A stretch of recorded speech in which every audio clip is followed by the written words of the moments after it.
Hello friends, Bhuvanagiri దగ్గర SC హాస్టల్లో జరిగిన భవ్య వైష్ణవుల సంఘటనకు సంబంధించిన వివరాలు దాదాపుగా అందరికీ తెలుసు. ఎందుకంటే అన్ని మెయిన్ స్ట్రీమ్ అండ్ సోషల్ మీడియాలోనూ దానికి సంబంధించిన వివరాలు వచ్చే ఉన్నాయి.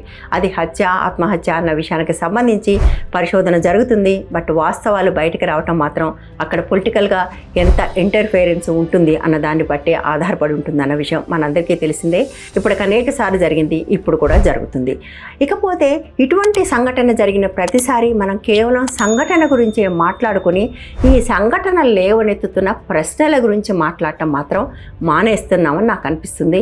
నేను ఇవాళ వాటి గురించి మాట్లాడాలనుకుంటున్నాను. మామూలుగానే సోషల్ వెల్ఫేర్ హాస్టల్స్ అంటే పేద పిల్లలు ఉండే హాస్టల్స్.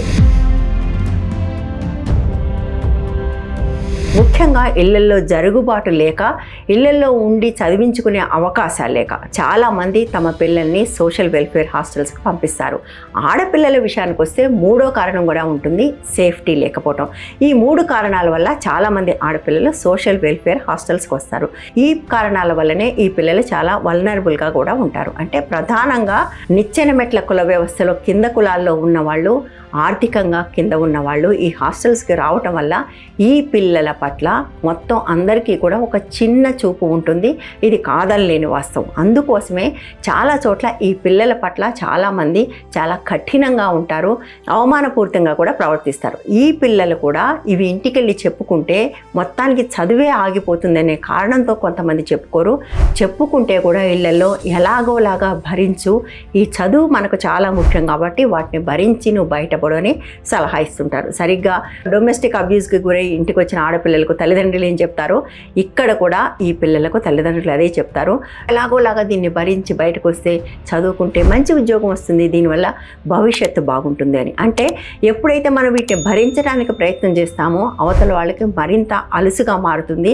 ఇది వాస్తవం. అందుకోసమే సోషల్ వెల్ఫేర్ హాస్టల్స్లో పరిస్థితులు దారుణంగా ఉన్నాయనే వార్తలు దాదాపుగా ప్రతిరోజు వస్తూనే ఉంటాయి. ఏదో ఒక కారణం నుంచి ఈ హాస్టల్లో పురుగులన్నం పెట్టారు, ఆ హాస్టల్లో తిని వాళ్ళు అస్వస్థతకు గురయ్యాయి, ఈ హాస్టల్లో ఇంకేదో జరిగి, ఇవి చాలా వస్తూ ఉంటాయి. అంటే పిల్లలకు సరైన తిండి పెట్టరు అనేది ఎస్టాబ్లిష్డ్ ఫ్యాక్ట్. ఫుడ్ బాగాలేదు, వాటర్ ప్రాబ్లం ఉంది, వాష్రూమ్స్ బాగాలేదు, రాత్రిలో ఎలుకలు కూడా తిరుగుతాయి, అప్పుడప్పుడు పనులు కనిపిస్తాయి. బస్ స్టాండ్ లో మోకాలు గడుగుడు, గొడ్ల దవాఖానాల నీళ్లు ఎత్తుకొచ్చుకునుడు, సర్కారు దవాఖానాల స్నానాలు చేసుడు. పురుగులు వస్తే ఆంటీ వాళ్ళకి చెప్తేనే మా ఆంటీ వాళ్ళు పట్టించుకోరు. అవి తీసి పక్కన పెట్టి తినాలని చెప్తారు. అంటే పురుగులు పక్కన పెట్టి తినమంటున్నారా? పురుగులన్నం పెట్టడం లాంటి అంశాలు చాలాసార్లు వార్తల్లో కనపడుతుంటాయి.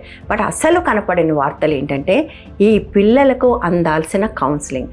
నిజానికి రైట్ టు ఎడ్యుకేషన్ యాక్ట్ ప్రకారం ప్రతి స్కూల్లోనూ కౌన్సిలర్ ఉండాలి. అంటే ఈ పిల్లలకి ఏమైనా సమస్యలు వచ్చినప్పుడు వాటిని తీర్చడానికి స్కూళ్ళల్లో కౌన్సిలర్స్ ఉండాలి. ఎడ్యుకేషన్ ఎక్కడైతే ఉందో కౌన్సిలింగ్ కూడా తప్పనిసరిగా part of the education facility ఉండాలి అనేది చట్టం. కానీ చాలా స్కూళ్ళలో ఉండదు, ప్రభుత్వ స్కూళ్ళలో అసలే ఉండదు. కానీ కనీసం ఎక్కడైతే ఇంతమంది పిల్లలు ఉంటారో, ఈ పిల్లలు రకరకాల చోట్ల నుంచి వస్తారు, రకరకాల బ్యాక్గ్రౌండ్స్ నుంచి వస్తారు, రకరకాల సమస్యల నుంచి వస్తారు. నిజానికి పేదరికమే చాలా పెద్ద హింస, దానికి తోడుగా ఇంకా మిగతా హింసలు కూడా చాలా ఉంటాయి. సో వీటన్నిటి నేపథ్యాల నుంచి రకరకాల సమస్యలతో ఒక చోటుకు వచ్చి ఉన్న పిల్లలకు రకరకాల సమస్యలు కూడా ఉంటాయి. కానీ వాళ్ళ పొట్టనే పట్టించుకోవడానికి తీరిక లేని ప్రభుత్వాలు లేదా వ్యవస్థలు వాళ్ళ ఎమోషనల్ వెల్బీయింగ్ గురించి పట్టించుకునే పరిస్థితే ఎక్కడా కనపడటం లేదు. భువనగిరి విషయంలో కూడా అటువంటి సమస్య వచ్చినట్టుగా మనకు కనపడుతుంది. ఈ పిల్లలు ఎవరినో ర్యాగింగ్ చేశారు, వాళ్ళకి కౌన్సిలింగ్ చేస్తే వీళ్ళు అవమానాన్ని తట్టుకోలేక ఆ పని చేశారు. ఇప్పటికైతే మనకు వచ్చిన స్టోరీ ఇది. కానీ తల్లిదండ్రులు ఆ కథనాన్ని ఒప్పుకోవట్లేదు, ఆ పిల్లలు రాసి పెట్టిన నోటును కూడా ఒప్పుకోవట్లేదు. దెర్ ఈజ్ సంథింగ్ ఫిషీ అని వాళ్ళు అంటున్నారు. కానీ ఇటువంటి ఒక సిచ్యువేషన్ ఉన్నప్పుడు హాస్టల్ వార్డెన్ అంటే ఎవరికైతే వీళ్ళ మీద ఒక ఆధిపత్యం ఉంటుందో ఆమె ఒక పీఈటీ, ఆమె కూడా ఒక ఆధిపత్య భావన కలిగిన ఒక వ్యక్తి. ఇటువంటి వాళ్ళు కౌన్సిలింగ్ ఎట్లా చేస్తారు? కౌన్సిలింగ్ అంటే మనకంటే పెద్దవాళ్ళు మనం 4 తిట్టడం కాదు, అసలు ఈ సమస్య ఎందుకు వచ్చిందనే మూలాల్లోకి వెళ్ళటం, దాన్ని పరిష్కరించే ప్రయత్నం చేయటం. వార్డెను ఒక పీఈటీనో ఆ పని చేస్తుందని నేను అనుకోను, ఎందుకంటే చేసేంత అవకాశం ఉండదు. అసలు వాళ్ళకి ఆ స్కిల్స్ కూడా ఉండవు. కౌన్సిలింగ్ అనేది ఒక స్కిల్. ఆ స్కిల్ లేని వాళ్ళు కౌన్సిలింగ్ చేయటం అంటే చాలాసార్లు 4 తిట్టి బుద్ధి చెప్పడమే అవుతుంది. ఇది కౌన్సిలింగ్ కాదు.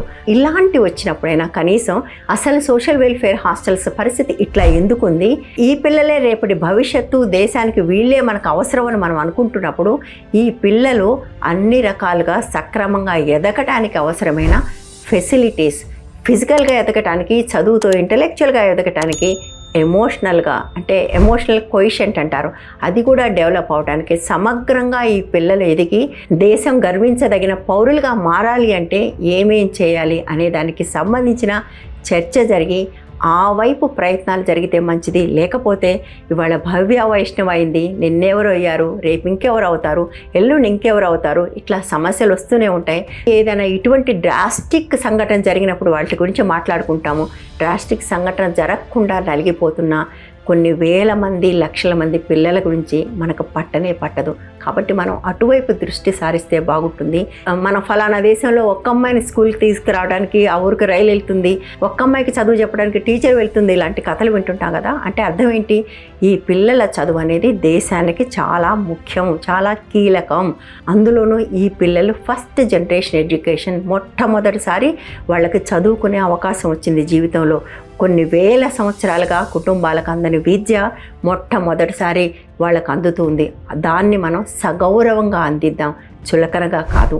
ఈ వీడియో కానీ మీకు నచ్చినట్లయితే లైక్ చేయండి, షేర్ చేయండి, ఛానల్ని సబ్స్క్రైబ్ చేయండి, ఛానల్లో మెంబర్స్గా చేరి ఛానల్ సపోర్ట్ చేయండి. Thank you.